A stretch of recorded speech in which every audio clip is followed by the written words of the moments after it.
Let's take a look at the Avid P323 Vector Rehab chair. It has a couple of different versions. One version has a VR2 control system, which allows it to have power seat lift, power tilt, power recline, power ELRs or footplate, and power ELRs or footplate combined with power recline. The RNet version has the same functions as the VR2 version, but it adds the capability of adding SIDs or special input devices for patients that are unable to use a traditional joystick.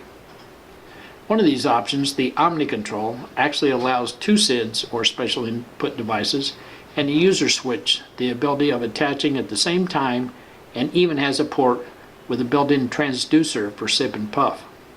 The SIDs include special joysticks, switches, head array controls, sip and puff apparatus, and single switch scanners. In addition to controlling drive and seating, each SID connected to the Omni can operate environmental controls and communication aids via an RNet input-output module, as well as PC mouse through a Bluetooth module. Each SID can be assigned to control either specific or multiple drive profiles, providing safe control of all power chair functions. RNet also allows adding an infrared module for controlling a television, stereo, or another device remotely. Both versions, the VR2 and RNet versions, use the same power base and the same physical seating system. They look different here because the VR2 version has the seat cushions removed for demonstration purposes.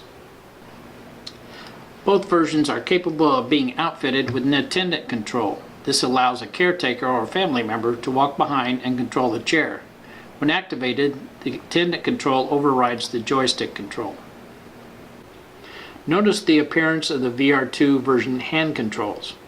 You can see that it has the standard VR2 joystick with the actuator buttons on it.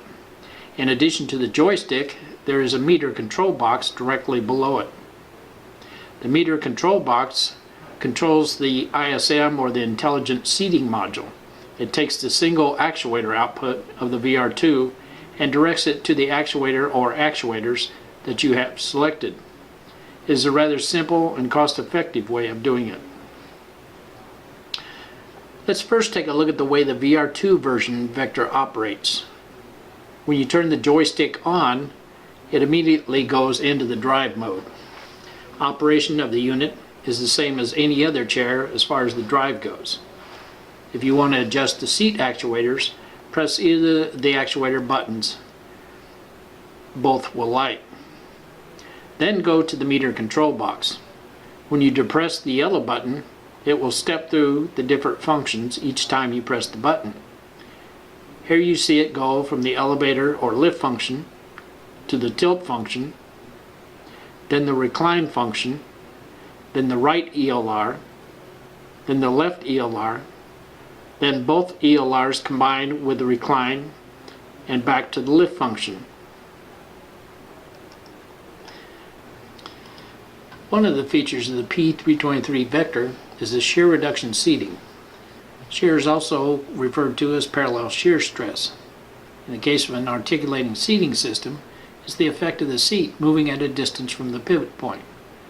This causes the patient's skin to be pulled due to the seat and back not moving evenly in the same direction away from the pivot point. Here you notice the shear reduction feature of the seating module. You can see the way the seat articulates to eliminate the shear movement. If you look closely at the canes to the seat back, you can see them move inside of the framework to the seat back. This is what causes the movement of the seat to reduce the shear. Let's take a look at the RNet control. You'll notice that when you turn the RNet joystick on, it will come up in whatever mode it was last in. If it was in the drive mode, when it's shut off, that's what it'll come up in. Selection of the seating option is a little different than the VR2 function. Select the seating mode by pressing the mode button. Once the seating mode is selected, movement of the joystick to one side selects the next seating option. Here you can see by pushing the joystick to the right, it goes to the tilt function, to the recline function, footplate function, then recline and footplate, and back to tilt. You'll notice moving the joystick in the opposite direction goes back to the function you just came from. This makes it easy if you pass a desired function to return to it without having to pass all the other functions to get to it. You will notice on the Omni display that it not only shows a graphic of the seat, but also states under the graphic what seating option is selected. The Omni display is useful in this aspect for patients that have difficulty seeing the smaller joystick display. The seating can also be controlled with the head array if installed. Here you see it as we switch from the tilt to the recline to the foot plate to the recline and foot plate, then back to tilt. Please note that this particular unit has a foot plate option instead of ELRs and does not have the seat lift option installed. As I told you before, the VR2 version and the RNet version have the same basic power base and the same basic seating system. So let's go ahead and start with the VR2 and start taking a look at how it's put together.